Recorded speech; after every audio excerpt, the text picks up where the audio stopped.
É isso aí, começando mais uma vez o Entrando na Mente Podcast. Quero te agradecer, você que gosta desse podcast. Pedir para você se inscrever no canal, se você ainda não é inscrito. Dar um like no vídeo, compartilhar, todas essas coisas, né, que você já sabe, mas que são importantes aí para o crescimento do podcast, para o algoritmo reconhecer, também recomendar para outras pessoas, né?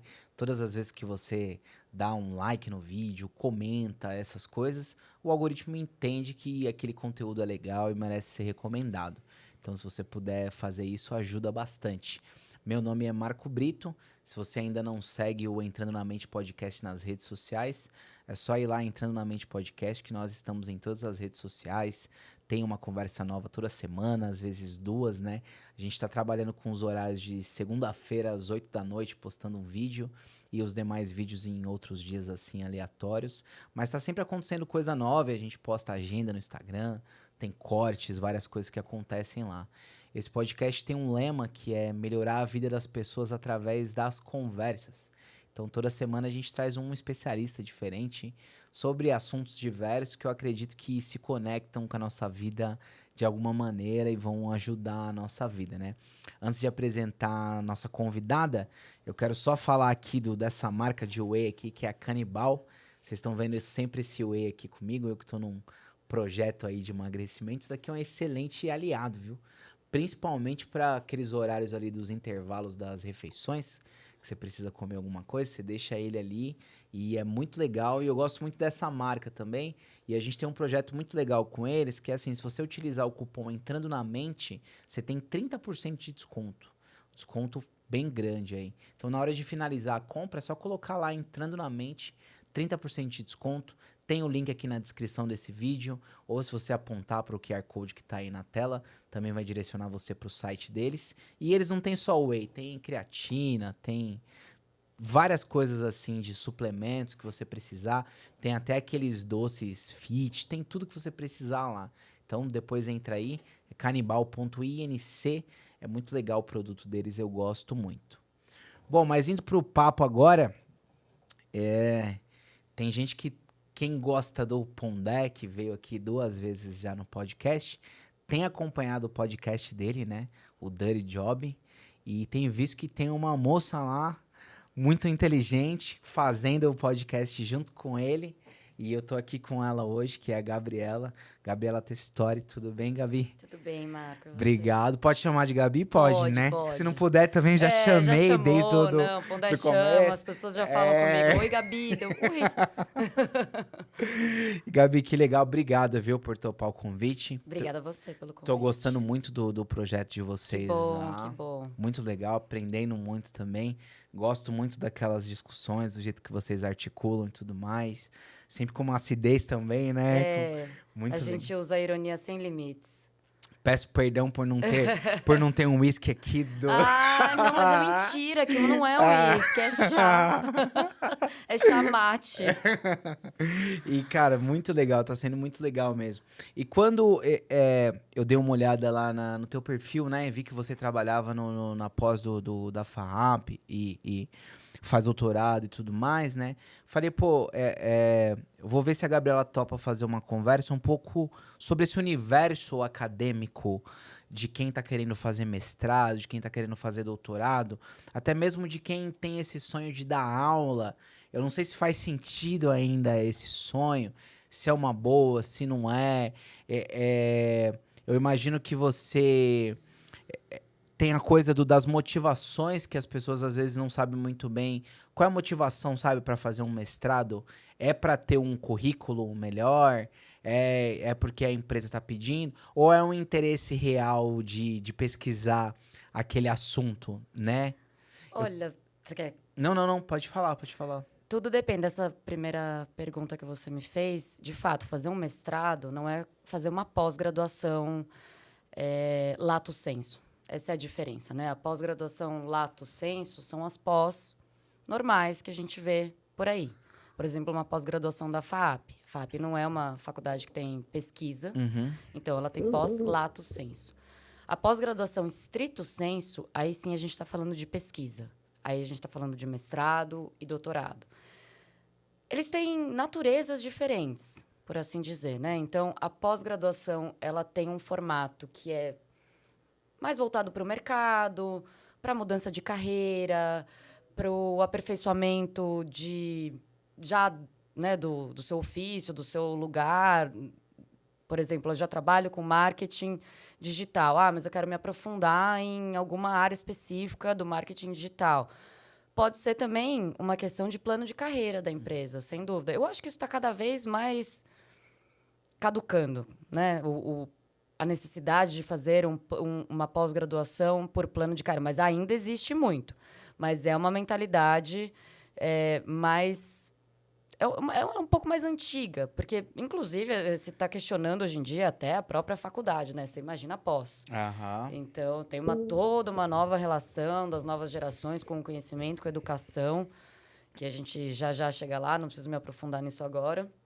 Mas, grosso modo, essa é a diferença. E para fazer mestrado e doutorado, tem que ter uma vontade extra, de fato, porque ela exige uma dedicação maior. Então, se você já está no mercado de trabalho, já tem uma rotina de trabalho razoavelmente que vai ficando cada vez mais pesada, né, com o passar do tempo, o mestrado e o doutorado, eles são, assim, um pianão que você leva nas costas, muitas vezes. Porque, como a gente conversava antes de começar, às vezes as aulas são à tarde, às vezes a maioria das aulas tem 4 horas de duração.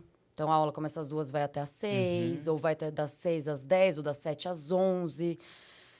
Você tem uma corrida de obstáculos, né, no mestrado e no doutorado. Você entra, para entrar, você já tem que ter um projeto de pesquisa, que já tem ali pelo menos 6 meses, 1 ano de pesquisa para você fazer um projeto bacana. O recorte é muito difícil, né, que você relatou sua experiência de que você foi assistir uma aula como ouvinte. Não, eu fiz uma matéria, 2 Exato. matérias. Concluiu como aluno especial, poderia usar aquilo de crédito. crédito. Agora, eu acho que uma das maiores dificuldades é, sem dúvida, achar o recorte de pesquisa. O que eu vou estudar? Pois é, sabe por quê? Eu gosto de dar um exemplo assim. Eu chego lá achando que eu vou estudar essa sala daqui de podcast. E aí o professor fala assim, não, cara, você vai estudar esse parafuso. Na verdade, você vai estudar essa poeirinha que tá aqui. Aí você fala assim, caramba, mano, não sei se eu quero estudar o parafuso. Exato. Você entra em crise, né? Exato, a gente tem muito essa dificuldade do recorte e uma ambição intelectual. Eu tinha um colega que brincava, bom, legal, Gabi, já entendi que você quer estudar Deus e sua época, mas, tipo assim, Deus e sua época, é tudo dentro de tudo com tudo. Porque isso é típico de como a gente não sabe muito como funciona a pesquisa. Quando você já está um pouco mais escolado nesse sentido, você percebe que você tem que afunilar, porque você não vai dar conta. Porque você vai pegar um aspecto e vai ver que tem um mundo de gente falando disso aqui, e você vai ter que perpassar esse mundo de gente aqui que está falando isso aqui no mestrado. No doutorado, você vai continuar aprofundando isso aqui que você fez, mas você já tem uma certa autoridade. Então, você não precisa fazer a revisão bibliográfica e falar tudo que foi dito sobre o assunto sobre isso, mas você pode já um pouquinho arriscar, talvez, quem sabe, dizer o que você pensa. Mas a brincadeira na universidade é que você só é livre para pensar depois do doutorado, nem no doutorado. No sentido de que você ainda tem que fazer referência à bibliografia, tem que usar uma série de comentadores. É uma pesquisa científica, tem que citar fonte, tem que ter nota de rodapé, tem todo um formato. Então, é difícil mesmo. E achar o recorte, eu acho, de fato, uma das partes mais difíceis. Sim, porque é isso que eu falei. Primeiro, essa desilusão, entre aspas, né? Que você achava que você ia pesquisar um tema. Porque isso vem muito do senso comum. Tipo, você vê assim, você fala assim, pô, o cara é doutor em filosofia. Então, o que você pensa? O cara manja pra caraca de todos os assuntos e de todos os autores. De todas as escolas da Grécia até o contemporâneo. Tipo, mano, o cara sabe. E não é assim, né? É o oposto. Na filosofia, ainda é o extremo oposto. É assim, você pode pegar um parágrafo de um livro de um gigante como Kant, como Hegel, como Platão, e fazer um doutorado inteiro em cima de um parágrafo. É possível. É possível um parágrafo. Não é? É possível. E aí que tá a loucura da É a história pessoa, toda. nossa, como que ele é doutor e ele não sabia o filósofo Exatamente. lá da África do Sul? Exatamente. Eu, por exemplo, faço doutorado na filosofia, mas eu venho do cinema e do direito. Pois é. Então, eu não. Nem essa formação filosófica da graduação, de que você passa por, aí sim, quase todas as escolas de maneira superficial, mas você passa 4, 5 anos estudando várias escolas, nem aí você tem. Você pode falar que você sabe falar. Quem tem né, um certo respeito pelo conhecimento, pela filosofia, sabe que, assim, você não sabe nada. E aí, quando você vai pra uma USP ainda, a galera tem uns autores que são meio que os autores preferidos deles e tal. E às vezes é uns caras que você vai conhecer lá, né? Você fala, caramba, eu nem sabia que existia esse cara. Sim. E o professor fala mais sobre esse cara do que sobre qualquer outra pessoa, né? Porque o doutorado dele, a livre docência dele, foi em Epicuro. Então, ele é especialista em Epicuro. Ele é doutor em filosofia, mas a especialidade dele é Epicuro, porque ele veio desde a graduação se especializando. Ele fez iniciação científica, fez mestrado, fez doutorado, fez a livre docência em Epicuro. Você entende o grau de profundidade que isso vai dando? É o oposto, de fato, do que você está dizendo, do que o senso comum pensa. Não só a gente não é doutor em filosofia da história da filosofia, como, na verdade, o funil é cada vez menor e você tá ali num pedacinho de uma parte da obra de um autor, de uma fase da vida dele, sabe? Porque esses grandes filósofos, às vezes, eles têm fases diferentes e viradas internas dentro do próprio pensamento. Pois é. E aí você estuda a primeira fase ou a segunda fase, enfim. Sabe uma coisa também que foi novo pra mim? O formato de aula. Porque a aula era basicamente uma discussão sobre o texto, né? Que foi lido, né? Isso. O professor, assim, em algumas matérias, o professor não dava aula. Não. O professor mediava uma conversa sobre todo mundo que leu aquele texto. Era basicamente isso, né? Sim, isso é muito característico da filosofia da USP aqui em São Paulo, que... Eu fiz na EASH. sim, que é uma extensão, né? Da USP, sim. Que o Estudos Culturais é na USP Leste. Sim. Então, isso é muito característico da filosofia da USP, que é um tipo de leitura, como eles falam, linha a linha, um método que faz reverência a um filósofo, que é o Lebrun, né, que ele é um francês, que ficou aqui muito tempo no Brasil e fez a escola, que é essa escola de se ler os textos do autor linha a linha. Então, é um método bem peculiar da filosofia da USP. Eu também não circulei por muitas graduações e pós-graduações de filosofia. Eu fiz na USP, estudei em algumas escolas fora do Brasil, mas também não sei muito para dizer, sei lá, na Unicamp é assim, mas sei que na filosofia da USP especificamente, sim, essa é a metodologia.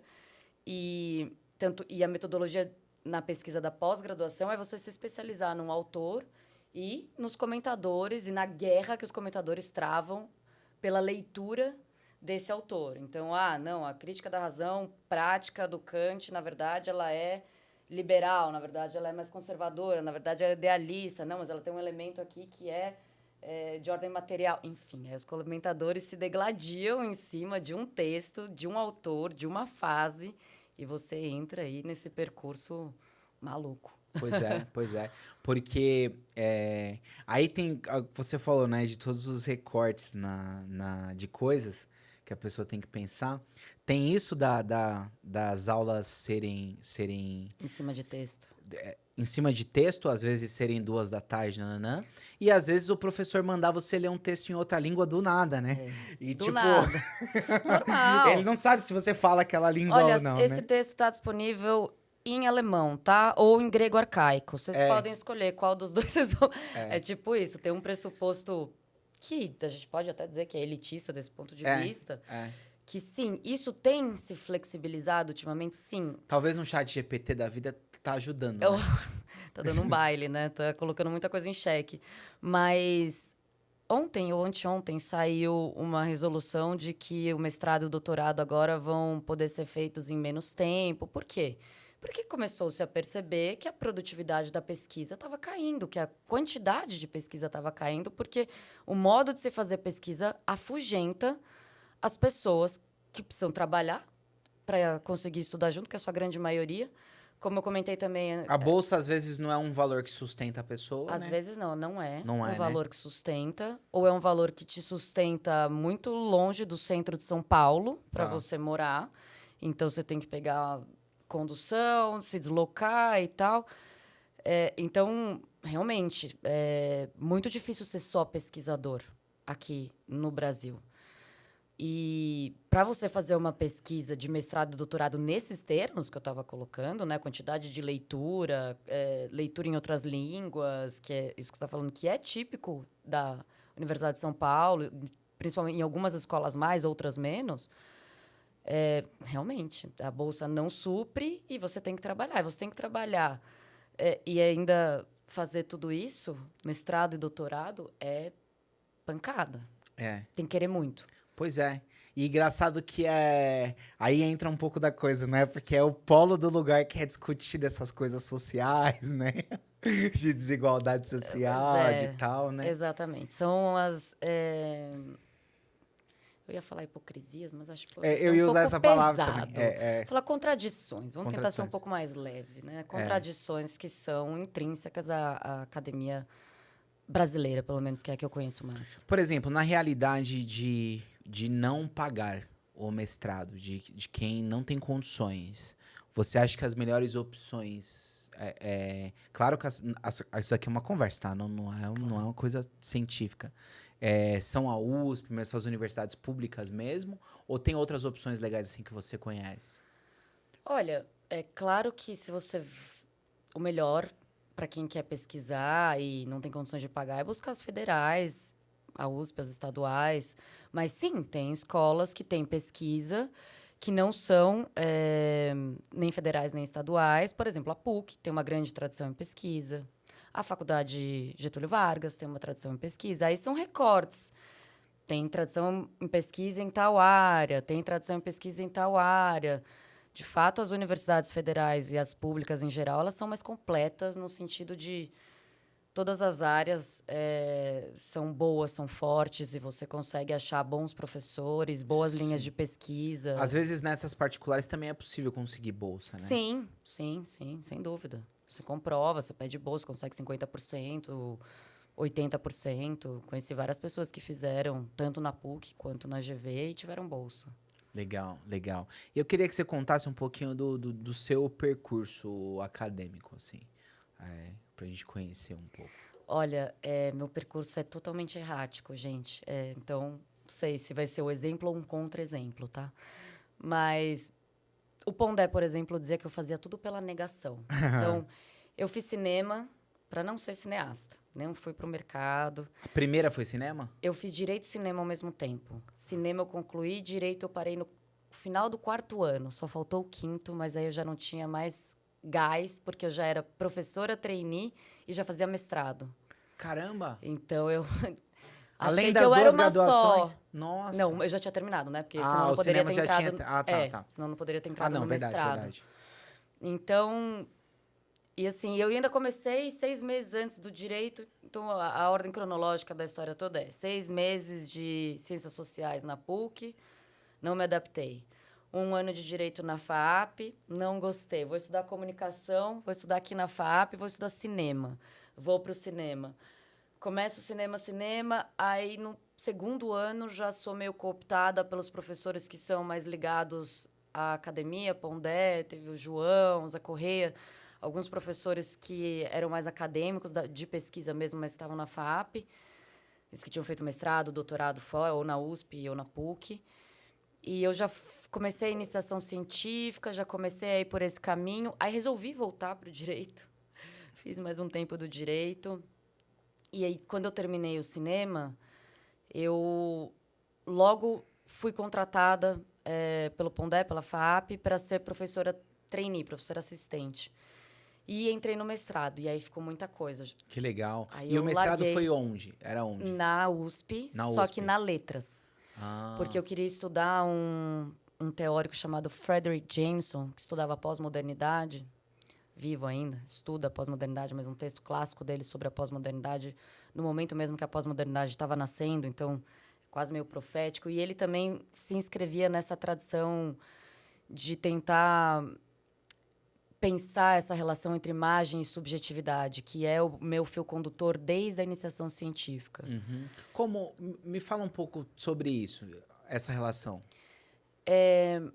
Bom, essa relação começa, vamos dizer assim, ela tem uma história, né? Que é a história da mídia. Então, tem a prensa de Gutenberg, que primeiro começou a disseminar os textos, foi um primeiro momento de democratização dos textos. Depois a gente tem, graças a isso, mas há um salto já grande, a formação da esfera pública, de uma esfera pública já vinculada a uma imprensa, a clubes de leitura, e tudo isso vai formando a imprensa como a gente conhece, que surge no século XIX. Ali, Paris, século XIX, onde surgem as primeiras cidades, a primeira experiência da modernidade. E no final do século XIX, 1800 e algo, surge a imagem.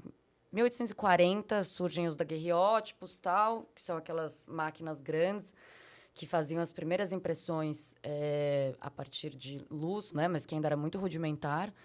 E a fotografia, então, vai se desenvolvendo no século XIX. No primeiro momento, no jornal, você tinha desenhos feitos à mão para ilustrar, né, aquilo que as cenas que o jornal, das quais o jornal estava falando. Depois surge a fotografia. A fotografia precisa de um tempo ainda, porque as câmeras elas demoram a se tornar portáteis, mas no início do século XX ela já é portátil. E a gente tem o surgimento do cinema. Quando a fotografia se torna portátil, o cinema surge, a gente começa a ter... A gente tem um salto que é diferente da palavra, porque é uma relação diferente quando a gente se vê representado numa imagem do que quando a gente está lendo um texto. Uhum. E aí eu começo a ter uma relação das massas no século XX com a imagem.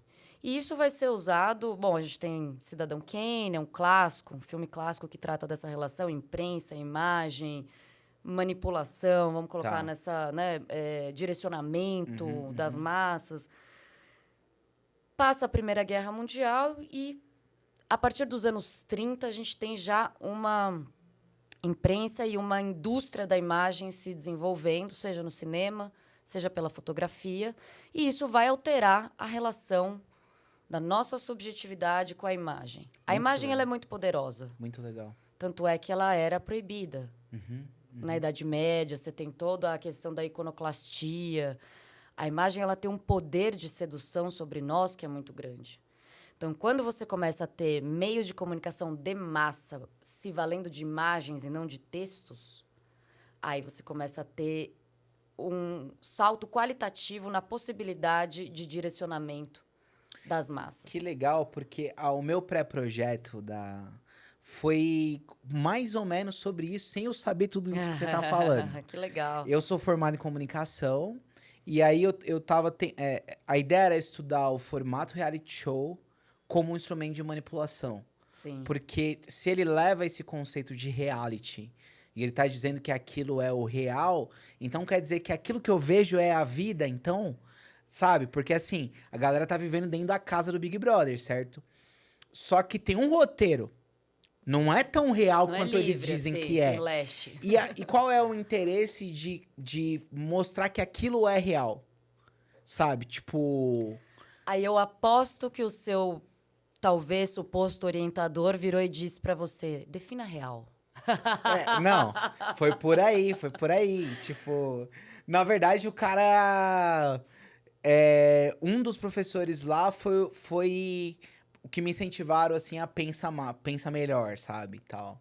Até tinha uma professora muito legal que chamava Cíntia, que era de cultura digital, que ela tava bem afim de me ajudar, assim, e tudo mais, assim, se dispôs a me orientar e tudo. Mas eu mesmo que falei assim, cara, quando rolou essa coisa de, não sei se vai ser isso, mas vai ser... um pouquinho disso só. Vai ser o prego, isso o parafuso. Isso me assustou um pouco. É. Mas continua falando. Então, isso chamou a tua atenção de vou pesquisar isso pro mestrado. Na verdade, já na graduação. Eu comecei a estudar cinema E eu comecei a estudar esses autores, então Walter Benjamin, Theodor Adorno, que são da teoria crítica, a tal da Escola de Frankfurt. Sim. Isso caía na prova do mestrado, o Adorno. Sim, porque cinema na FAAP é comunicação, tá dentro de um guarda-chuva da Faculdade de Comunicação. Legal. Então eu tinha, ao mesmo tempo, as disciplinas específicas do cinema, fotografia, iluminação, som, tudo que é técnico. E eu tinha o guarda-chuva de humanidades, cujo diretor era o Pondé. Legal. Então, ele que desenhava essas disciplinas de humanidades para esses cursos todos de comunicação, e cinema era um deles, tinha rádio e TV, tinha publicidade, tinha relações públicas. Eu fiz rádio e TV. Então. E aí, por exemplo, a gente, se você tivesse feito rádio e TV na FAP, a gente ia se encontrar nas disciplinas de humanidades, que elas eram comuns a todos os alunos, todos os graduandos de comunicação. Então, juntava... Eu tenho amigos que fizeram lá, o Solari, sabe o Felipe Solari? Que foi apresentador da MTV. Sei. Ele e o Pondé foi professor dele também. Então, a gente tá aí nessa leva. Sim, eu me formei em 2009. Não sei quando ele se formou, mas não isso. Sei, foram todos dessa época, começo dos anos 2000 até 2010. E então foi por isso. Aí eu comecei a me interessar, eu vi que eu comecei a me interessar muito mais pelas disciplinas de humanidades do que pelas disciplinas técnicas. E aí eu fui convidada para fazer um projeto de iniciação científica e tentar uma bolsa na FAPESP. E aí, essa bolsa não tinha tanto a função de bancar, porque ela não pagava 1/5 do que custava a mensalidade, mas eu já tinha decidido que eu queria seguir carreira acadêmica, que eu tinha visto que eu tinha gosto para estudar, que era uma coisa que eu gostava desde pequena. Estudar sozinho é uma atividade bem solitária, né? A atividade acadêmica, porque você lê sozinho, você escreve sozinho, você faz o fichamento sozinho, você tá...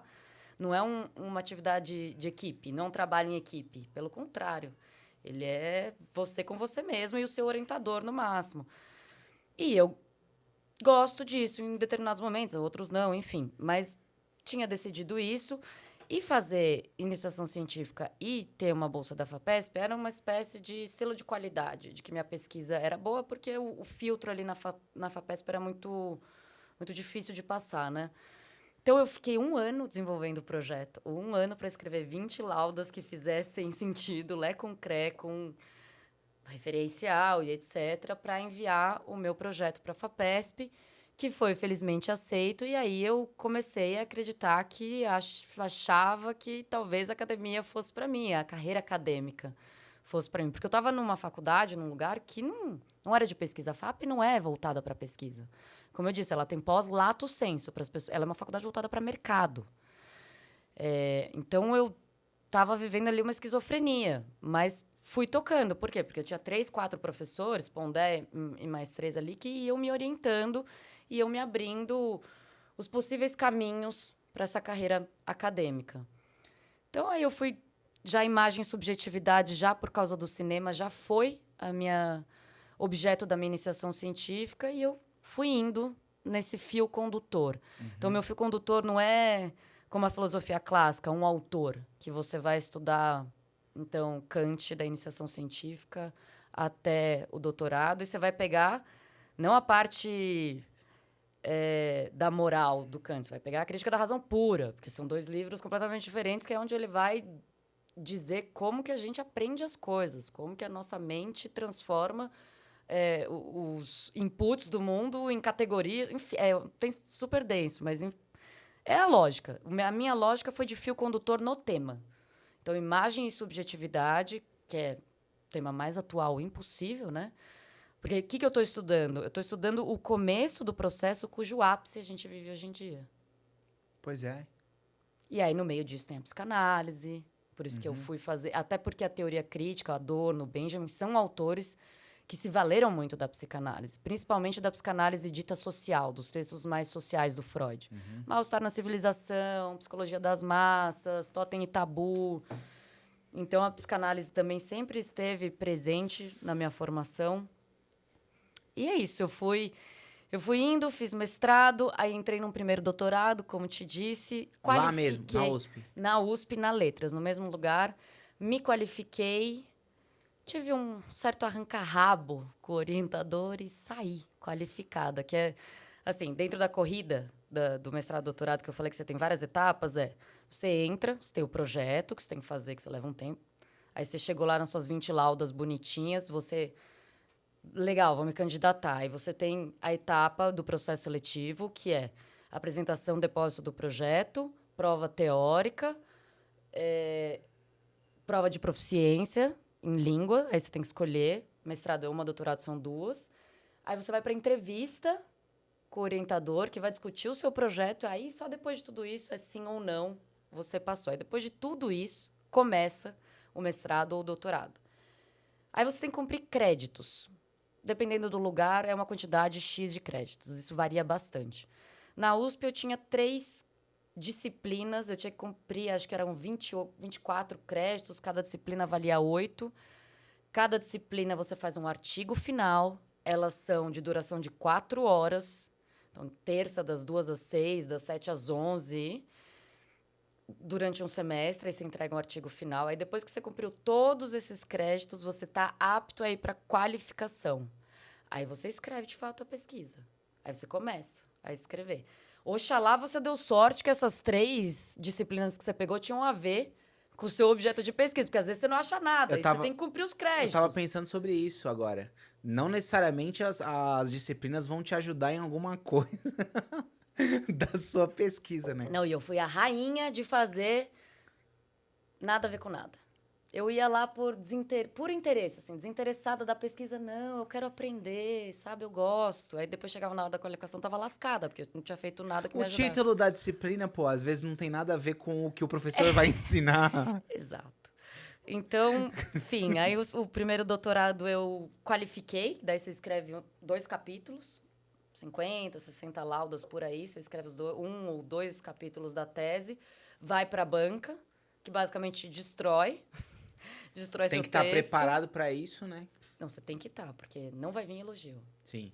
Não vai vir elogio algum. Algum. É destruição do começo ao fim, coluna vertebral, tal, aí você sai da qualificação, escreve o resto e vai para a defesa. Então, eu já tinha cumprido tudo isso no doutorado 1, chegou na qualificação, o desentendimento foi gigantesco, eu falei, quer saber? Tô fora. Saí.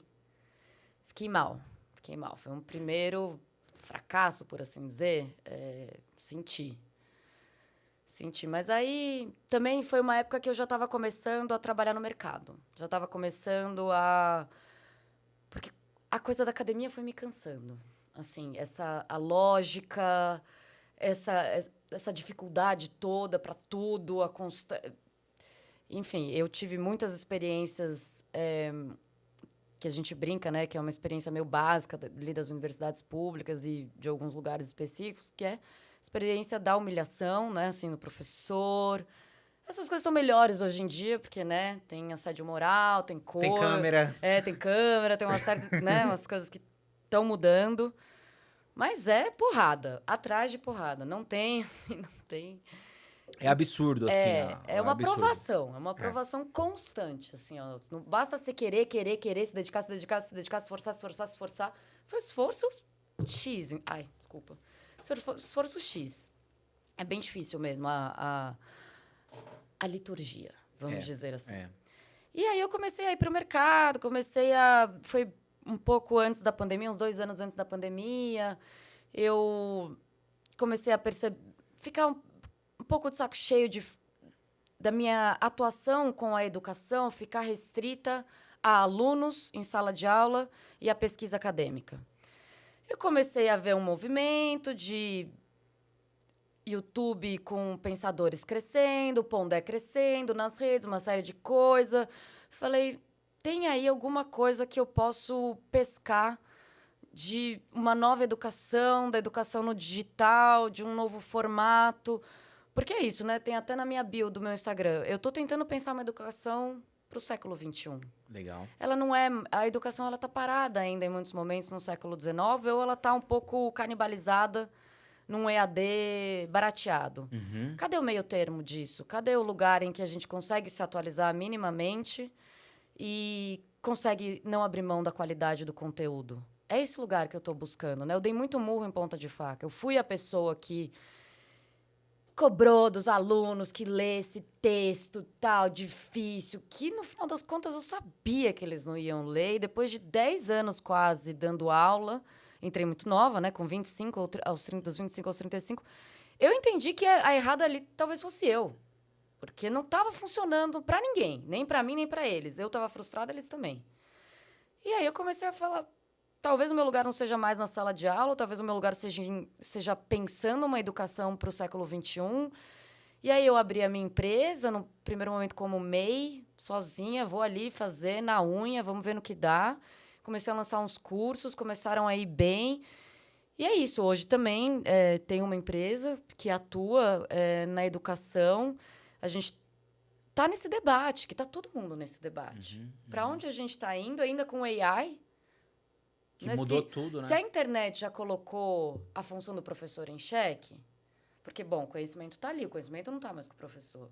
Só que aí você tem o outro lado da história, que é o sujeito, que está do outro lado da internet. Tem que ter um sujeito pensante que saiba fazer pesquisa, até para ele diferenciar hoje em dia o que é verdade do que não é, sem entrar muito a fundo no conceito de verdade.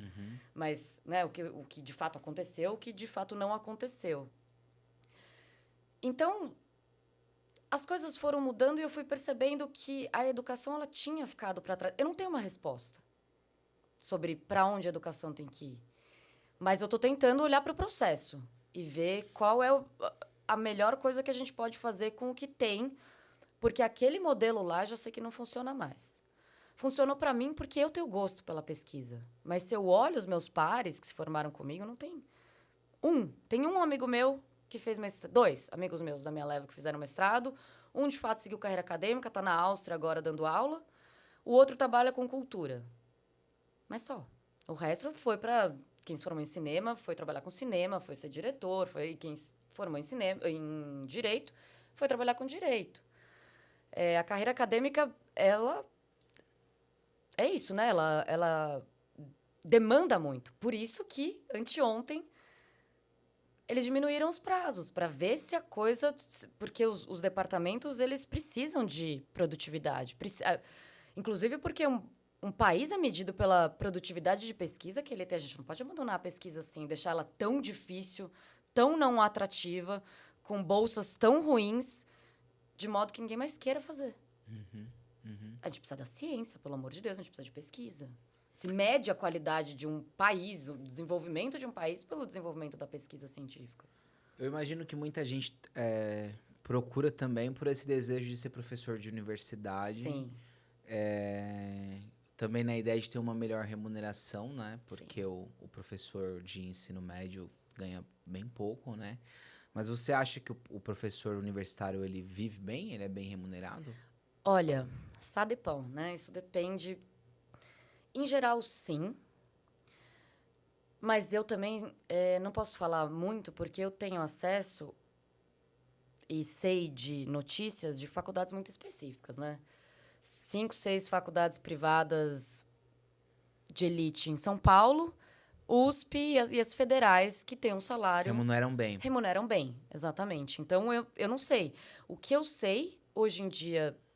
de orelhada, né, de conversa de professor em sala de professor, é que tem muita faculdade que não contrata mais doutor para não ter que pagar porque o salário do doutor por ter feito doutorado, a hora-aula dele é mais cara. Isso por lei, ou não? Eu não sei se por lei, mas por plano de carreira, sei. Que acho que por lei tem que existir nas universidades, nas faculdades. Sei. Não tem como você ter um título a mais e entrar... O mesmo valor do que o outro que não tem. Pro mesmo valor que o outro que não tem. Sim. Agora, não tenho certeza se isso é lei fixada, mas é assim que as faculdades operam, com um plano de carreira, e a hora-aula de um doutor normalmente vale mais do que de quem fez só um mestrado. Sim. Então, olha só que canibalização, né? Você não contrata um doutor porque a hora-aula do doutor é mais cara, então você contrata só até mestre em determinados lugares para conter o custo da sua força de trabalho ali, de professores dentro da sua escola, faculdade. Aí é quando o sistema começa, né, a coisa canibalizar mesmo, assim, porque não é assim, mais sobre a qualidade do professor. É sobre até quanto eu vou gastar com esse professor aqui dentro. Tem alguma... Será que existe alguma lei que o professor tem que ter mestrado? Existe uma norma regulatória do MEC, mas ela é bem ampla para pós-graduação, de que o professor precisa ter pelo menos a mesma titulação da onde ele vai dar aula. Então, se ele vai dar aula numa graduação, ele precisa ser graduado. Se ele vai dar aula numa pós-graduação, então ele ele não precisa ser precisa ter mestrado para dar aula. Na graduação, só não. Eu achei que precisava. Porque é isso que eu Então, tô pensando. ela é ambivalente. Porque se for nessa lógica, daqui a pouco a galera vai estar contratando quem tem só graduação, entendeu? Sim. Pra pagar mais barato ainda do que o do Você mestrado. tem cotas, por exemplo. A legislação da graduação, de fato, eu conheço menos. Eu conheço mais a da pós. Então, numa pós-graduação, por exemplo, você tem X% de professores que tem que ter mestrado no curso inteiro. Então, se eu tenho, sei lá, no curso de pós-graduação do Pondé, que a gente tem lá na FAP, se eu tenho 10 professores no curso, 3 ou 4 tem que ter mestrado, pelo menos. Então, você tem um quantum mínimo dentro do corpo docente. Eu imagino que na graduação funcione da mesma maneira, embora eu não tenha certeza, porque não é uma legislação que eu trabalho no meu dia a dia. Sim. Porque você tem especialidades muito técnicas. Então, por exemplo, o cara que vai dar aula de fotografia para cinema é um cara de mercado, provavelmente. Sim. Não é um cara que estudou fotografia do cinema, não é um pesquisador. Sim. Esse é um impasse, inclusive, na graduação. Muitas vezes quer trazer professores de mercado e você tem algumas travas. Por quê? Porque não tem título, porque não tem pelo menos uma pós, lato sensu que seja e tal. Só que o cara é de mercado, ele tá no mercado. Então, eu acho... Uma das coisas que eu também falo e que eu acredito, que eu tô buscando, é uma melhor junção de academia e mercado, sabe?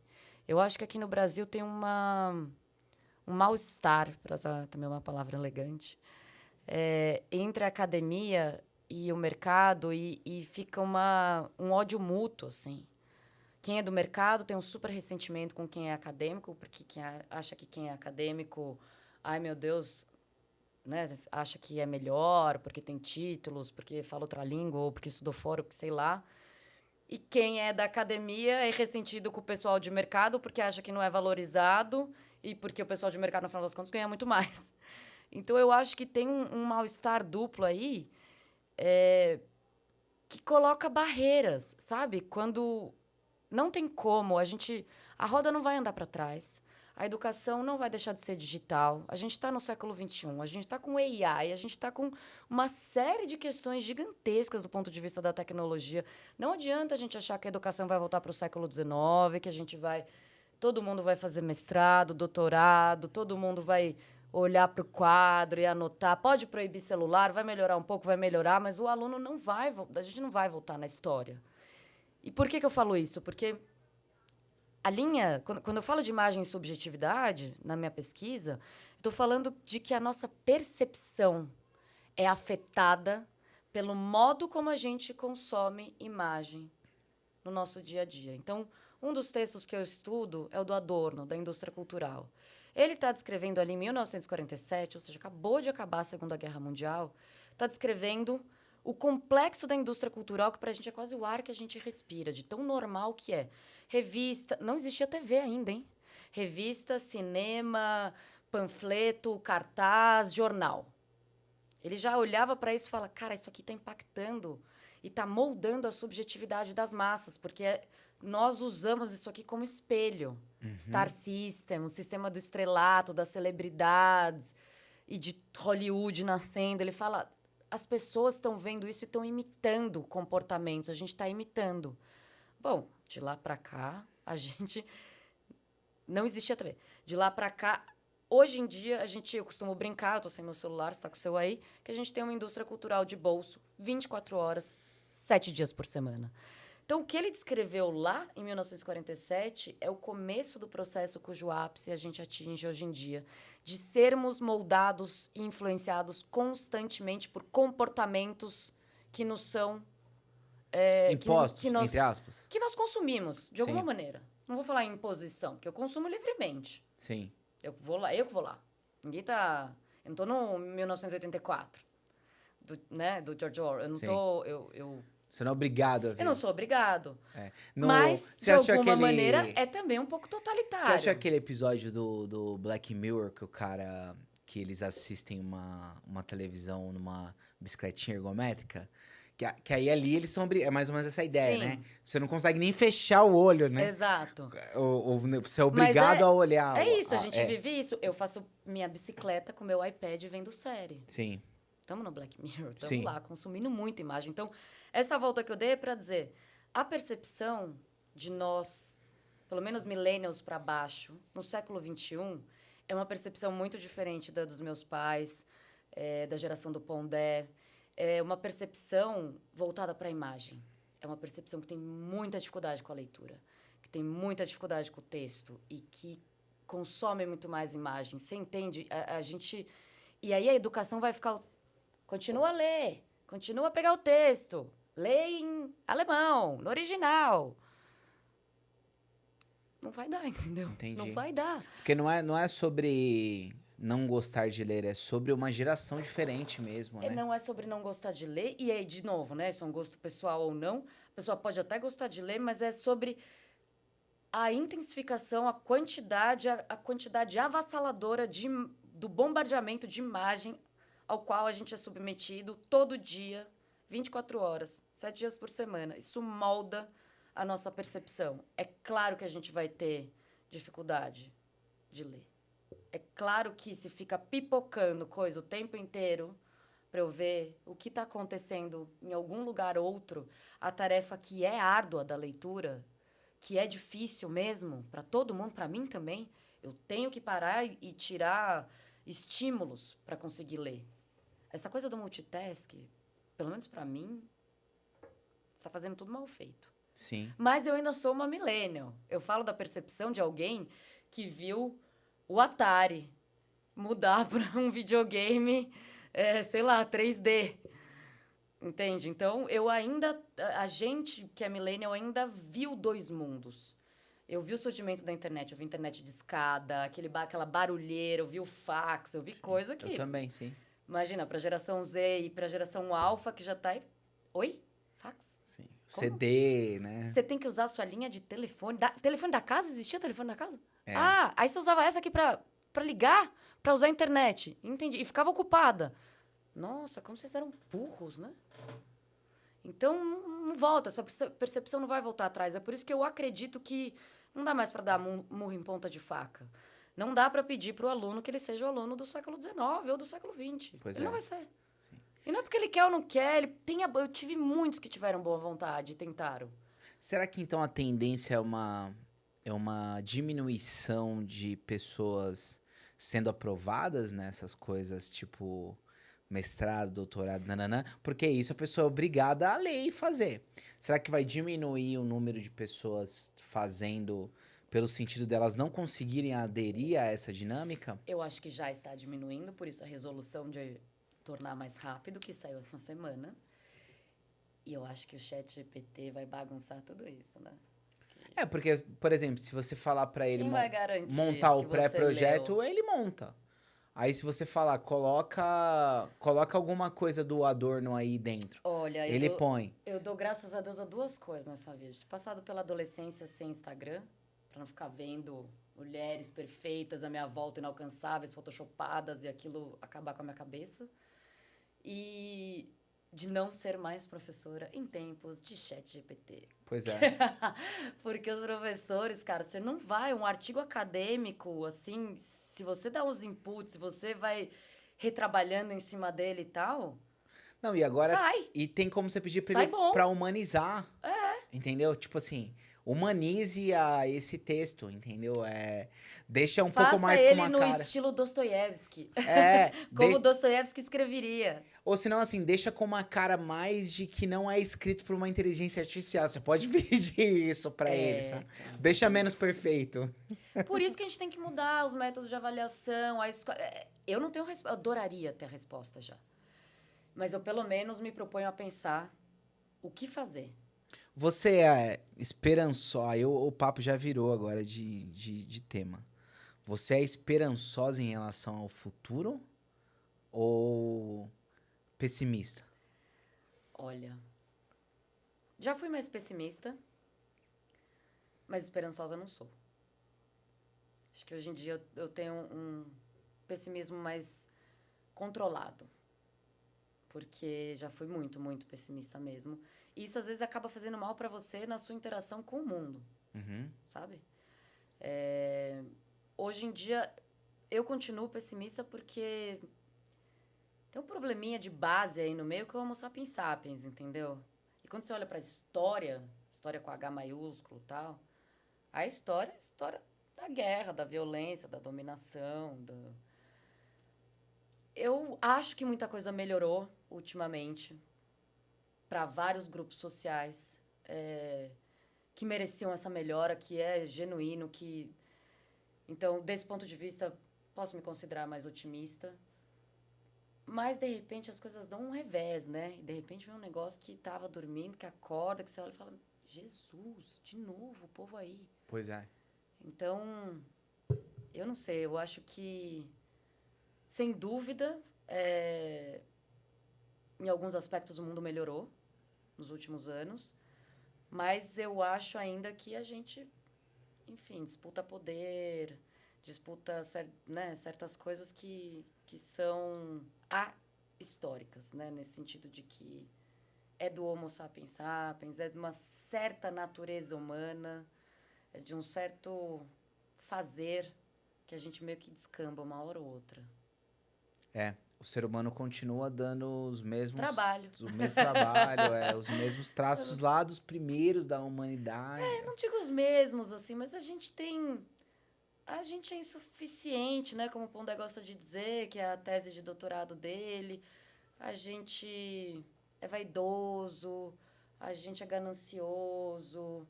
A gente tem certas características que acabam, que impactam, né? E quando você vai acumulando muito poder, muito dinheiro, e a coisa vai indo e... Eu vou indo longe também, né? Do microfone, voltei. Enfim, eu não acho que tem uma natureza humana ahistórica. Eu acho que ela é circunscrita à história. Então, eu acho que nós temos problemas e sintomas que são... né? Que se apresentam de acordo com o momento que a gente está vivendo. Mas eu não tenho a esperança de que a gente vá viver num mundo sem conflitos, sem guerra, sem poder, sem dominação. Não, acho que isso não também. Mas você acha que as coisas... A tecnologia, por exemplo, tende a... Vai ter sempre coisas que ela vai ser legal e coisas que ela vai ser ruim? Tipo assim, a gente vai ficar mais ou menos nesse dilema sempre? Pra mim, ela é sempre ambivalente. Tá. Ela vai trazer coisas boas e ela vai trazer coisas ruins na mesma proporção, assim. Não digo na mesma proporção, mas assim, juntas, ao mesmo tempo. Ao mesmo tempo que ela facilita certas coisas. Vou dar um exemplo bem prático. O processo de robotização da produção. Ela vai tornar mais eficaz, ela vai tirar mais rápido, que é o ideal do sistema capitalista. Mais barato, mais eficaz. Mas ela vai tirar o emprego de muita gente, por exemplo. Então, um exemplo bem prosaico. Então, a tecnologia ela vai melhorar, vai tirar o homem desse trabalho enfadonho de fábrica, mecânico, que é... Mas e aí? Vai fazer o quê com um contingente? A gente tem 8 bi no mundo, né? É muita gente. E essa coisa de emprego é muito louco, essa temática. Porque não se tem mais pessoas para fazer mão de obra, é o que eu escuto da galera que tem empresa e tal, que assim, que mudou muito o comportamento também da relação das pessoas com o trabalho. Porque como todo mundo está escutando agora, seja empreendedor, faça você mesmo e tal.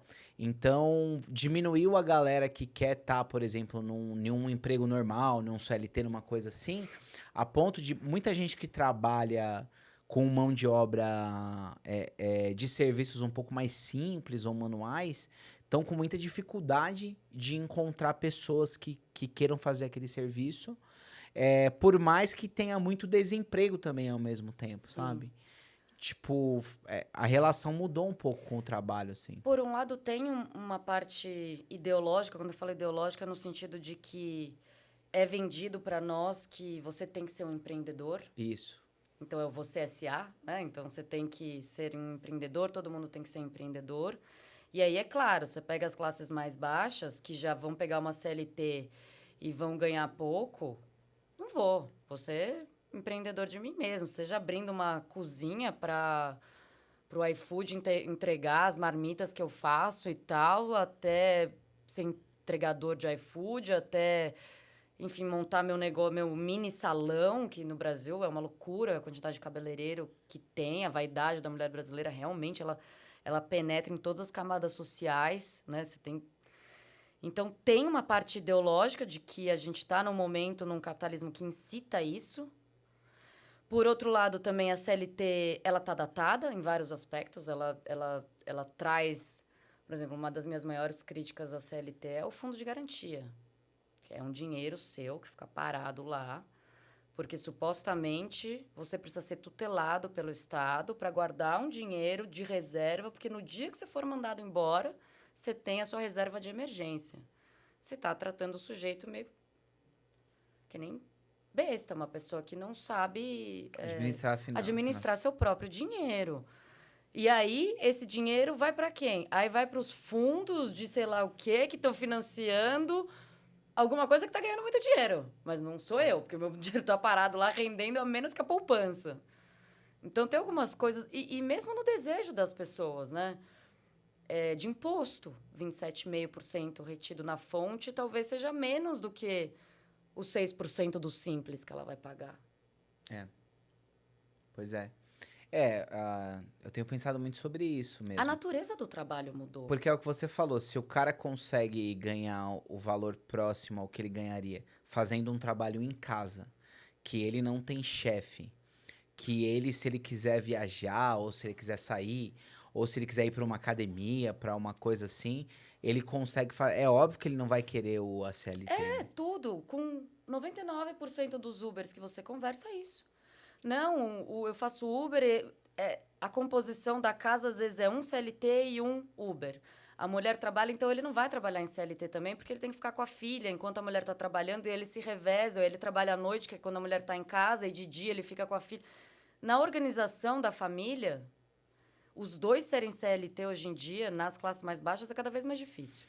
Porque a natureza do trabalho mudou, porque as pessoas querem outras coisas, e inclusive porque isso demanda que terceirize ainda mais o cuidado com uma criança que ela não vai ter como pagar.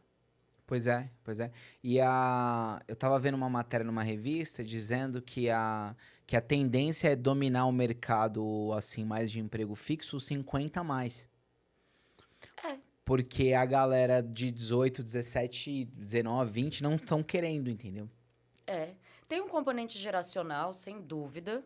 Tem um componente geracional que é diferenciado por extrato social. Então, quanto mais rico e quanto mais jovem, mais espírito livre, menos quer se agarrar a qualquer coisa. Quando você vai descendo para as outras classes, é lógico que, por necessidade, a pessoa se agarra mais, tem um vínculo maior. Então, isso... Mas é geracional também. É geracional de não se identificar com essa coisa de passar 20, 30 anos trabalhando no mesmo lugar. Eu quero viajar, não quero comprar casa. Eu quero viajar, não quero comprar carro. Eu nem quero ter carta, obrigada. Não vou dirigir nesse trânsito maluco. Louco isso, né? O que era motivo de orgulho, tipo... Era o que a gente mais queria. Fiquei 30 anos trabalhando em tal lugar. Hoje a pessoa fala, Deus me livre ficar... E não só motivo de orgulho tirar carta, e eu acho que até... Não sei se você é millennial, até os millennials, eu me lembro que eu queria ser adulta. E eu queria que os adultos me vissem como adulta. Eu acho que essas novas... Eu acho não. Eu tenho um exemplo que eu vou dar aqui, vou contar uma história que eu vivi em sala de aula, que eu fiquei desconcertada, que eu estava numa aula dando aquela clássica bronca de professor. Vocês não leram nada, não fizeram nada e tal, e não sei o quê. E eu era nova, dando aula para gente nova. Mas eu devia ter ali uns 27, 28. Eles estavam no terceiro ano da faculdade já, porque eu dava aula no terceiro ano. Então, ou seja, não estavam no começo, não é que eles tinham 19 e 20. Eu estava 21, 22, alguns 23. E eu resolvi fazer um experimento. Num semestre, aboli prova e falei, vocês vão ler e a gente vai discutir. Fiz uma coisa bem... Vamos ver, né? Vamos ver no que dá esse experimento. E, obviamente, deu tudo errado. Ninguém leu nada. Foi uma catástrofe. E eu tava dando uma bronca. Eu falei, pô, eu fiz um negócio que ninguém faz aqui. Eu banquei, não dá prova para vocês. Banquei perante a direção e tal, fazer um experimento nessa sala. Tratei vocês como adultos e vocês me deixaram na mão. Aí o menino levanta a mão lá no fundo e fala, diga, então, professora, mas sabe qual é o problema? Eu não tenho condições de ser tratado como adulto. Aí eu sou, né, até que dura na queda, para me desconcertar, Eu fiquei absolutamente desconcertada. Eu não sabia o que responder, porque para mim aquilo era tão novo. Eu falei, mas como assim? Eu queria que o Pondé me levasse a sério, eu queria que o João me levasse a sério, eu queria que o José Correia, eu queria que eles me vissem como uma adulta e queria fazer parte, sabe, do grupinho deles. E, de repente, um aluno vira para mim e fala, não, por favor, troca minha fralda. E aí, não contente, ele ainda falou, você não viu, professor? Eu não tenho condições nenhuma de ser tratado como adulto. Aí eu olhei para o resto da sala para ver se estava, né, se a louca era eu, ou se o resto da sala como é que estava, tá, todo mundo quieto. E aí ele continuou, você não viu que as pesquisas hoje em dia dizem que a adolescência foi estendida até os 24 anos? Aí eu vi, aí eu fui vendo. Aí eu comecei a parar de dar murro em ponta de faca e falei, beleza, vamos entender o que está acontecendo. E de lá para cá, eu comecei a fazer um outro trabalho mais de tentar achar formato, linguagem, como me comunicar, como é que eu vou atingir, do que ficar no modelo old school, achando que eles vão ler o texto e eu vou dar uma aula em cima do texto e é isso aí. Muito interessante isso, muito interessante mesmo. Porque a coisa do desejo também, né? Tem sempre essa coisa, né? A gente, quando tá na escola normal, tem aquela coisa do passar, né? Eu preciso aprender para passar de ano, né? E aí, às vezes, você vai pro ensino médio também com essa mentalidade, né? De tipo, pô, passei. Tirei uma nota, passei. Que é uma mentalidade meio de hack, né? Tipo, eu preciso da senha para passar. Não é muito sobre o que eu tô aprendendo. É sobre passar pro outro ano. É sobre ser aprovado, né? E aí, às vezes, eu acho que a galera também vai pra faculdade com essa mentalidade, né? De eu preciso meio que concluir o curso. Não é que eu preciso aprender alguma coisa sobre o curso que eu tô fazendo, entendeu? E isso é normal, porque a gente é jovem mesmo quando entra na faculdade. É uma fase difícil. Sem escolher, nas condições de ser jovem hoje em dia, com 18 anos, o que você quer fazer, eu também não troco nada pelos, né? Não trocaria os meus 40 de hoje para voltar a ter 20 perdida, sem saber qual que é o meu rumo. É muito difícil mesmo. E muitas vezes a gente só vai entender o valor da faculdade e de tudo que a gente aprendeu ou não aprendeu lá depois. Eu me lembro de voltar e refazer algumas matérias. Porque eu falei, cara, eu podia ter aproveitado tão melhor se eu tivesse um pouco mais madura. E eu tive alguns alunos que voltaram um tempo depois e falaram, poxa, nossa, queria ter aproveitado melhor, mas eu era muito novo. Mas isso só vem quando você é mais maduro, não tem como. Exatamente. E aí, às vezes eu penso, né? Será que pegando essa questão da avaliação, tem a coisa do vestibular, né? Aqui no Brasil e tal. Aí você olha o modelo americano. O modelo americano é um modelo em que você é avaliado por mais tempo, né? Durante o seu colegial inteiro. E aí a faculdade que você vai entrar, ela tem a ver com tudo isso aqui. Inclusive, se você fez um trabalho comunitário, se você fez alguma coisa para coletividade, tudo isso conta. Bom, aí você assiste um documentário chamado Adderall, que é sobre uma epidemia de uma espécie de vingança italina, que quer que seja, entre alunos dos 15 aos 18 anos nos Estados Unidos, porque eles precisam performar, porque dos 15 aos 18 anos vai determinar que faculdade eles vão entrar. Aí você fala, nossa, ali também não tá dando muito certo. A lógica é a mesma. Porque... Exato. Então, é isso. A gente não tem resposta, né? É claro que algum método avaliativo, infelizmente, a gente tem que ter, porque tem que separar o joio do trigo. Não tem como. E senão não dá pra saber se o cara aprendeu ou não. Aprendeu ou não aprendeu, se esforçou o mínimo, não se esforçou o mínimo, né? Não fez nada. Então, é difícil, né? Esse experimento que eu fiz me mostrou que realmente a avaliação ela é necessária para muita gente. A pessoa só faz alguma coisa porque tem avaliação. Ela não faz por ela mesma, porque ela quer aprender. Isso é uma disposição de caráter, é temperamento. Isso. Não Ela é... quer passar na prova. O É. que vai cair na prova, né?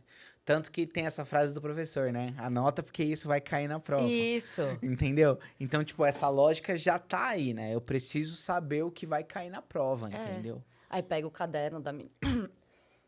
Desculpa. Pega o caderno da menina que anota tudo, xeroca, distribui para geral e tal. Ali tem os highlights do texto, o que o professor falou com estrelinha. Isso sempre existiu, acho que sempre vai existir. Eu acho que a avaliação e a prova não me parecem ser o X da questão. Porque é isso, você tem, por temperamento e por caráter, pessoas que querem estudar por si e para si, e para se desenvolver, e porque gosta, porque tem... E isso não quer dizer que você goste o tempo inteiro. Eu adoro a carreira acadêmica, eu faço doutorado hoje em dia mais por prazer do que qualquer coisa, porque eu não dou mais aula, eu não vou mais pontuar, eu não tenho mais o mesmo plano de carreira, eu estou no mercado, eu estou num cargo de gestão. Então, mas... E eu gosto, de novo, poderia sair, faço por prazer, faço porque gosto. Eu gosto todo o tempo inteiro? Claro que não. Tem várias horas que eu tô sentada que eu tô olhando, ai, meu Deus, por que eu insisti em fazer esse doutorado 2? Já não bastava o 1, não ter dado certo. Você tem esses momentos, não vai ser legal. Eu falava muito isso em sala de aula. Acho que o problema das novas gerações é achar, e do nosso mundo, que vende essa ideia de felicidade o tempo inteiro. Achar que o seu contagiro vai estar batendo alto o tempo inteiro, em tudo. E não. Mesmo que você escolha uma profissão que você quis muito... vão ter vários momentos que você vai falar, que saco que eu escolhi isso. Isso é do trabalho. Isso é do trabalho, da natureza das coisas. Porque Sim. se a felicidade ela não é episódica, ela é o tempo inteiro, você tá, sei lá, maluco. Ninguém aguenta também. Ela é por contraposição. Você tá... Ai, tô feliz agora porque ali eu não tava com esse gás todo. Só que você não pode ficar assim o tempo inteiro, senão você pifa. Não dá pro contagiro ficar assim. Então... é toda uma ideia de felicidade que é vendida, que é distribuída, que é massificada. E que isso, para um jovem de 18 anos, fica pensando... a ideia de propósito, então? Dá vontade de matar. Porque isso é, assim, a fonte de angústia maior dos jovens. Ai, eu tenho que trabalhar com aquilo que eu tenho propósito. Meu, o que é propósito? Fala pra mim. Daí o cara vai achar que ele precisa salvar o mundo. Quem que vai salvar o mundo do quê? 8 bilhões de pessoas... tem uns 2 aí que se apertarem um botão já era todo mundo. Sabe? Você acha que tem isso? Que existe esse botão? Pra mim, isso é uma grande fanfic. Eu acho que o botão existe. Eu acho que ele não existe. Eu acho que ele não explode o mundo inteiro. Eu acho que ele faz um estrago. Um bom estrago. Você acha mesmo, Gabi? De arsenal? Não, que assim, que existe nuclear? que existe essa possibilidade de alguém acabar com a Terra inteira, com o planeta Terra inteira. Não. Mas eu acho que faz um estrago. Sem dúvida, faz um estrago. Você manda míssil. Eu sempre tive uma dúvida, assim, se isso não é uma coisa apenas pra amedrontar todo mundo, assim. Eu acho que não. Eu acho que a gente tem armas nucleares, eu acho que elas existem. Existe bomba atômica capaz de fazer muito estrago, como foi Hiroshima, por exemplo, no final da Segunda Guerra. A crise dos mísseis, no meio da Guerra Fria, bases que estão espalhadas pelo mundo inteiro, dá para fazer um belo estrago. Um estrago, né? E isso não acontece simplesmente... porque tem forças geopolíticas, tem, né, pesos e contrapesos e... enfim, eu não sou especialista em geopolítica, pelo amor de Deus, já está divagando, mas... eu acho que as armas nucleares existem. Elas não são fanfic. Não, eu acho que elas existem também. Mas, às vezes, o que eu questiono é essa ideia de ser tanto poder a ponto de destruir, por exemplo, o mundo inteiro. Sabe? Porque, assim, beleza, o poder de destruir uma cidade, igual os Estados Unidos fez, ou um país, eu imagino que sim. Agora, cara, se pensar que, assim, existe uma força nuclear a ponto de acabar com todo o planeta, assim? Olha, eu não estudo física, química, nem nada disso. Vou me valer de uma coisa bem contemporânea que eu não tenho lugar de fala para falar sobre isso. Eu vou sair pela culatra, Pois é. porque é uma discussão que, de fato, eu não tenho repertório Sim, sim. para te responder. Eu sempre pensei sobre isso. Aí eu vou no legado da Glória Pires, não sei opinar. Porque é importante também que haja essa ideia, esse medo, né?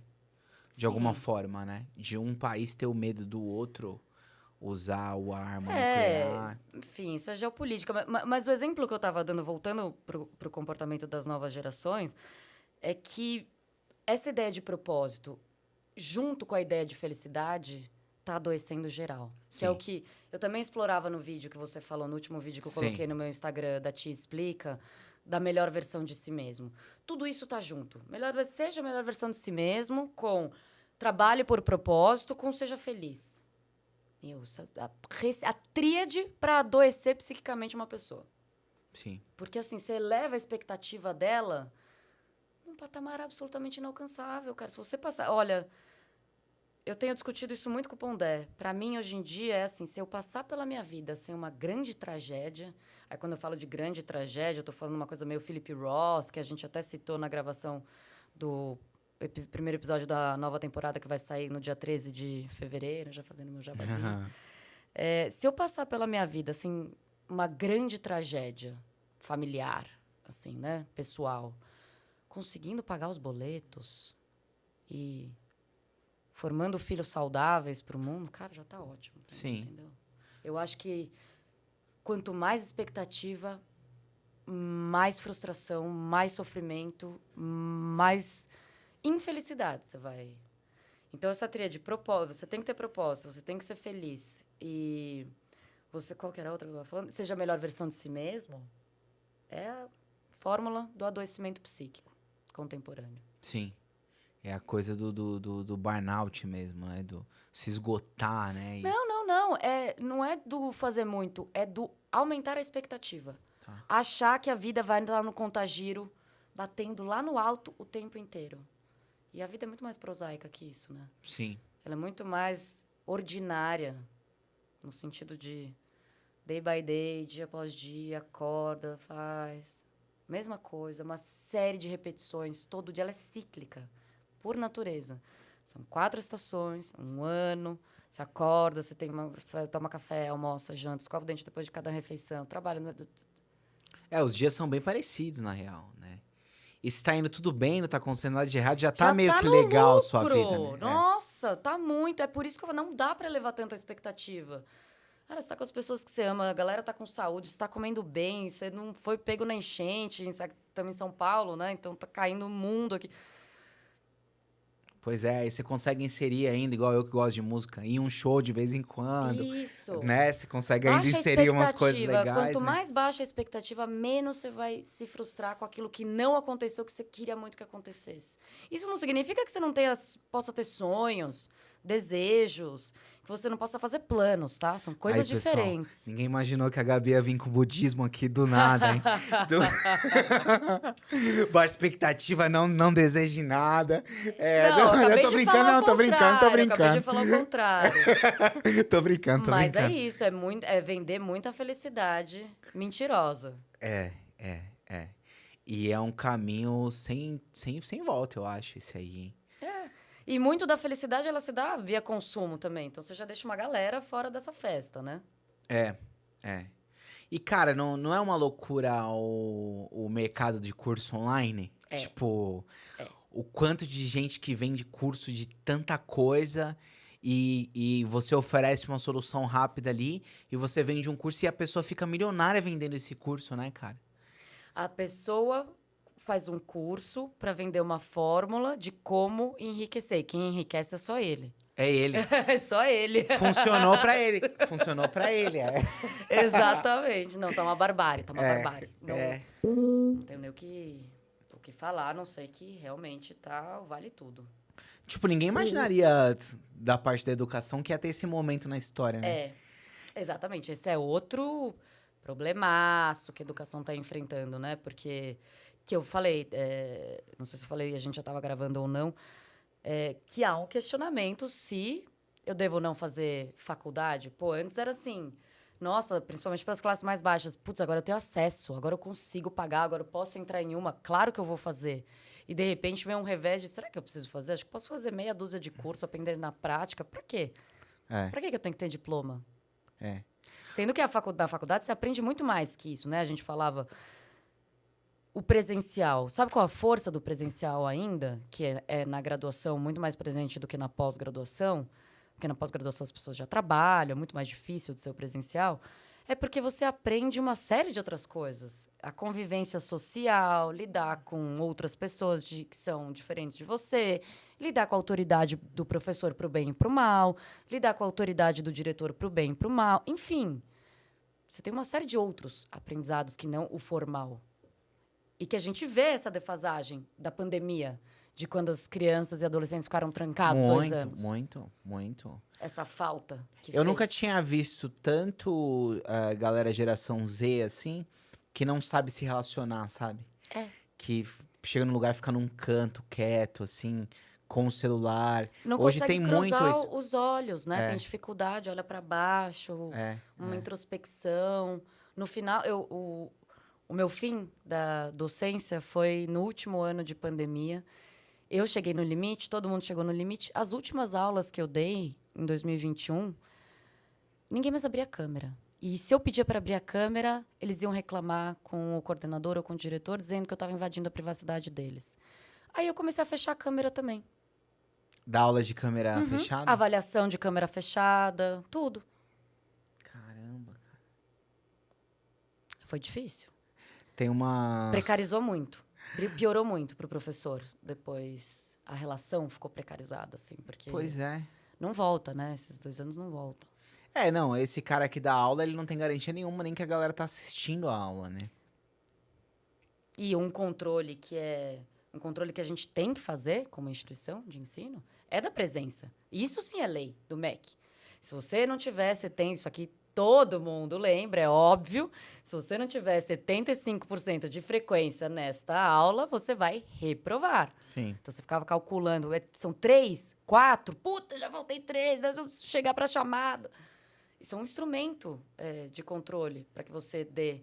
E legal. Então, por exemplo, se eu fiz a chamada e o Marco estava na minha aula, significa se alguém for denunciar você de alguma coisa, isso aqui é uma prova de que você estava, é um álibi de que você estava naquela instituição, naquele dia, naquela hora, porque o professor te deu presença aqui, é um documento legal. É sério, É sério, é. E aí você não tinha mais controle de nada. Nada, mas, né? A gente tinha mal controle de se a gente ia poder sair de casa ou não, né? Um dia de novo. Pois é. Cara, que loucura, né? Esse seu projeto de educação são sobre o que os cursos? Então, ele não é um projeto no sentido de curso, né? Ele é um projeto no sentido da prática. O que eu tenho pensado sobre educação. Uhum. Mas a tua empresa? A minha empresa, ela trabalha com cursos livres. Tá, então não, é isso que eu quero saber. Porque é isso, né? O que eu tô querendo é entrar nesse lugar que todo mundo entrou de cursos livres, em que a universidade não é um player, por assim dizer, e você não precisa... Porque as empresas podem dar um certificado de curso livre. Qualquer empresa pode dar. Só ter o CNAE, registrar o CNAE, eu posso dar um certificado de curso livre. Então, eu quero entrar nessa seara de curso livre com os mesmos pressupostos que eu uso na pós-graduação, na minha pesquisa, na vida. Um conteúdo de qualidade, uma linguagem bacana, adaptada ao aluno do século XXI, com pessoas relevantes que têm muito a agregar. Ah, tá. Isso ainda não tá rolando, ainda não existem esses cursos. Existem alguns, mas a gente ainda é uma empresa pequena, até porque eu ainda sou uma só dentro de tudo isso que eu faço. A gente tem alguns clientes e todos eles vão nesse sentido. A gente tem uma preocupação, chama curadoria, com K. Eu vi lá no teu Instagram. Chama curadoria, porque é uma ideia de separar o joio do trigo dentro dessa avalanche de cursos na internet. Então, a gente não lança qualquer curso, qualquer pessoa. A gente lança pessoas específicas que tenham uma relevância dentro do debate, que podem contribuir e aliando, então, uma expertise acadêmica com uma expertise de linguagem e também uma expertise de marketing digital. Que legal. Só que, diferente de uma grande parte, a gente não está vendendo fórmula de nada, nem prometendo nada. A gente está vendendo coisas que a gente acredita que sejam conteúdos relevantes, seja de maneira mais abstrata, seja de maneira mais prática. Mas que sejam conteúdos de extrema qualidade, com uma curadoria, com a noção de curadoria, ela é muito importante na internet como um todo e nesse fenômeno de proliferação de cursos online para tudo quanto é lado. Sim. Pô, muito legal. Gostei da iniciativa. Até porque você precisa ter alguma coisa no formato que as pessoas estão consumindo também, Exatamente, né? que é esse meu aprendizado de professora. Pare de dar murro em ponta de faca. É. Eu preciso me valer de alguns pressupostos para conseguir alcançar as pessoas. Preciso do marketing digital, preciso da linguagem da internet, preciso de uma linguagem mais dinâmica e tal, sem abrir mão de um conteúdo. Não dá pra ser contra tudo, né? Não, Completamente. exatamente. Eu já fui essa pessoa e já deixei de ser. Exato. Porque senão você não consegue entrar no... Não, nos meus primeiros 5 anos eu era a acadêmica chata.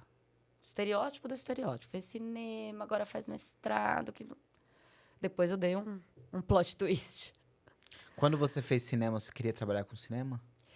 Eu pensava em trabalhar com direção de arte, olha só. Figurino, cenário. Eu tenho uma coisa assim com a estética que eu gosto. Que legal, cara. Mas eu fui logo cooptada. O cinema é uma galera bem apaixonada, assim, também. É uma área bem... Eu já fiz curso, assim, também de cinema. E é interessante, né? É um pessoal bem... Sim. Muito, assim, inteirado no tema, Muito, né? muito. É uma galera, assim, muito... É um outro universo, né? Sim, não, e o audiovisual, ele mudou muito da época que eu me formei. Pra você entender, eu me formei em 2009 com filme em película. Sim. Película, telecinagem, aquele processo todo. Não tinha HBO YouTube Max, começando a Netflix. pegar. Exatamente, não tinha nada para você. Não era audiovisual, era cinema. Hoje em dia, você tem um mercado no Brasil de audiovisual. Porque era diferente. Fazer cinema no Brasil era coisa de gente um pouco excêntrica. Sim. Porque não tem uma indústria aqui, que nem tem nos Estados Unidos, que você tem roteiristas, assistentes, diretor. Tem uma indústria, tem lugar para todo mundo trabalhar. Aqui não, né? Aqui é edital, banco, enfim, era pequeno comparado a hoje. Aí veio YouTube, plataformas e tal. Aí sim, hoje em dia você tem um mercado de audiovisual, que é diferente. Eu me formei ainda no cinema. É. E alguns dos meus colegas, pouquíssimos, seguiram a carreira cinema. Que é essa vida de quem vive de edital, escrevendo Exatamente. projeto. Exatamente. Né? É uma carreira difícil, cara. Ela é muito difícil. Até porque você depende do poder público, aí muda isso, muda uma série de coisas, você fica meio à mercê. Por quê? Porque não tem uma indústria. Se você tivesse uma indústria consolidada... Tá menos ruim agora porque tem várias produtoras. Uhum. E produtoras que estão produzindo para Netflix, para HBO Max, para Amazon. Aí você consegue sair da lógica do edital. Sim, sim. Mas, cara, era uma carreira muito complicada. Muito. Hoje em dia tá mais fácil. Hoje em dia... Eu conheci algumas pessoas que viviam nessa lógica, assim, e era um absurdo. Você via que era uma coisa por amor mesmo, assim. Não, a galera gosta. Né? Gosta real. Tinha até gente que, né, passava, assim, necessidade de grana, mas tava gravando as coisas, estavam, né, tipo, é igual ser músico, né? É um arte, a arte, né, ela é um lugar difícil, né, artes plásticas também, porque é o lugar de você não ter uma indústria consolidada, né, grande, um mercado, não precisa falar, um mercado forte no país, e aí você fica dependente de mecanismos de fomento, de coisas que não são certas. Quando você tem um mercado desenvolvido, tem espaços, tem lugares, tem oportunidades, né? E essa lógica que você está falando, você está tentando aplicar ela na pós da FAAP? Sim. Principalmente essa ideia de trazer o mercado para a academia. Porque diferente da curadoria minha empresa, ali eu tô mais livre. Eu tô mais livre e eu não sou uma academia, sou uma diretora acadêmica. A FAP é uma academia, não uma academia de pesquisa, mas é uma faculdade de 80 anos, com uma super tradição em São Paulo, mas que a maioria das pessoas, dos professores, vieram de instituições de pesquisa. E as instituições de pesquisa é justamente aquilo que eu dizia, né? Te afastam do mercado. Porque é um ou outro. Você consegue trabalhar e fazer pesquisa, você acaba fazendo sua pesquisa, aí você faz a pesquisa, você nunca pisou no mercado, então, sei lá.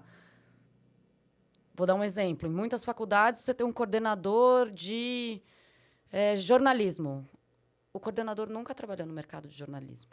Mas ele cria a grade toda para o aluno de jornalismo. É estranho. É um pouco, né? Então, e o aluno também sente essa falta. Sente super. E eu quando vou fazer reuniões para parcerias, porque eu tenho muito a lógica de collab na FAAP, né? Então, a gente lança, por exemplo, lançamos a última FAAP mais nativosa, uma pós em moda. Então, eu pego cases, autoridades no mercado, trago um case de mercado, porque ela é um case de mercado, trago para dentro da academia, faço essa mescla com os professores que são de pesquisa, da moda, junto com quem está vivendo o dia a dia da moda na real, num case que deu muito certo do ponto de vista de negócio. Então, essa é um pouco da minha pegada no trabalho na FAAP, especificamente. Trazer o mercado para a academia, fazer essa ponte, que no Brasil é um pouco difícil. Até pela natureza da pesquisa, de como você consegue o título, das exigências do MEC, acaba que os professores lá nunca pisaram no mercado e são eles que fazem o currículo. E aí eu me perdi, mas eu estava falando isso. Quando eu vou fazer essas reuniões para collab, seja em arquitetura, em algum grande escritório, seja em alguma plataforma de cinema, o que eu mais ouço é os alunos chegam... E aqui não estou falando de fato, estou falando dos alunos em geral, tá? Os alunos não chegam preparados para o mercado de trabalho. Sim. Eu falei, então a gente está errando feio. A gente está errando muito feio. Então, por isso... Quando você falou, eu pensei que é uma missão acabar com aquela frase de tudo que eu aprendi na faculdade eu não uso, né?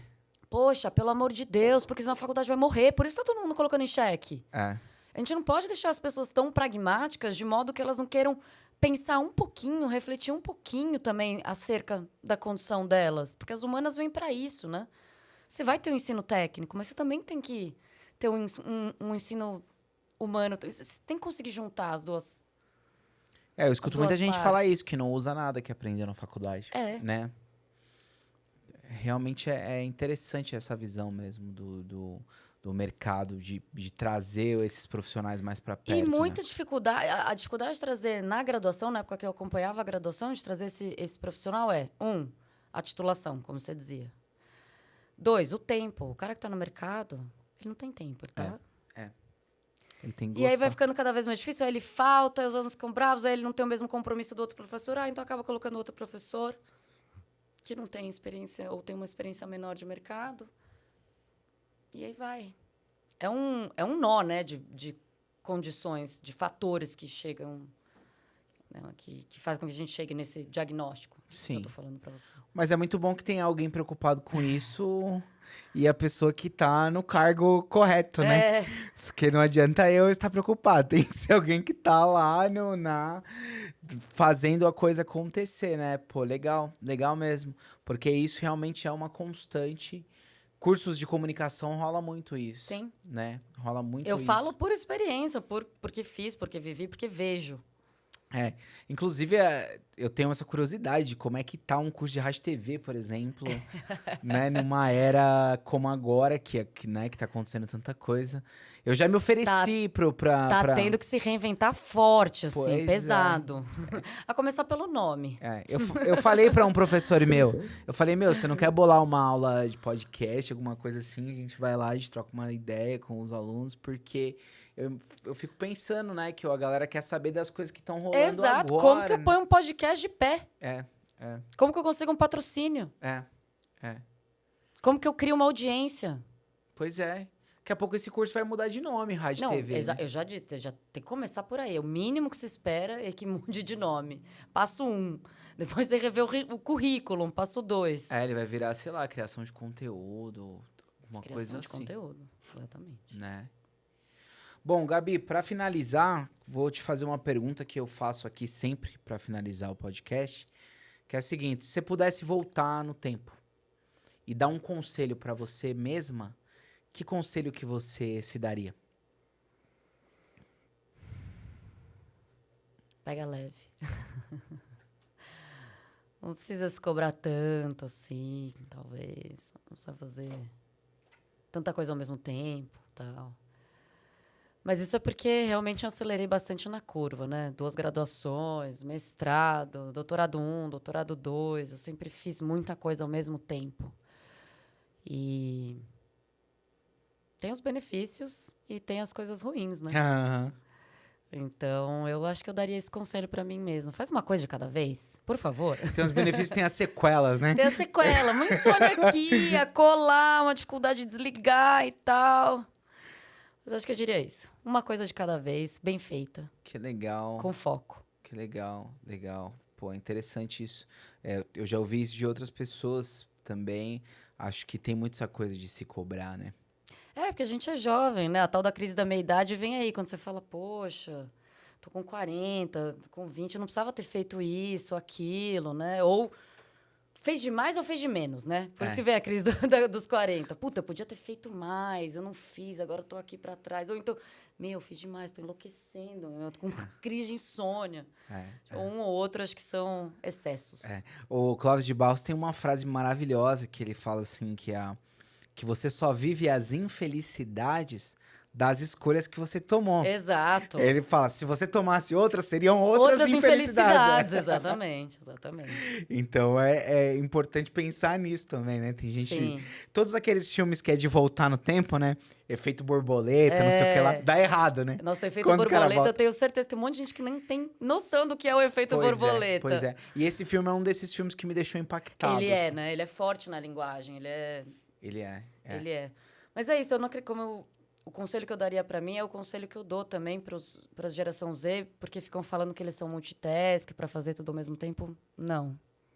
Uma coisa de cada vez, bem feita, com calma, vai ajudar a controlar a ansiedade também. E não querer ter propósito em tudo e não querer ser feliz. O tempo inteiro. É. Boa. Exatamente. Boa. Muito legal. Muito legal. Obrigado, viu? Obrigada a você. Prazer te receber aqui. E, pessoal, acompanha também. O Dirty Job vai voltar, né? Dirty Job vai voltar dia 13 de fevereiro, às 19 horas, no canal do YouTube do Pondé.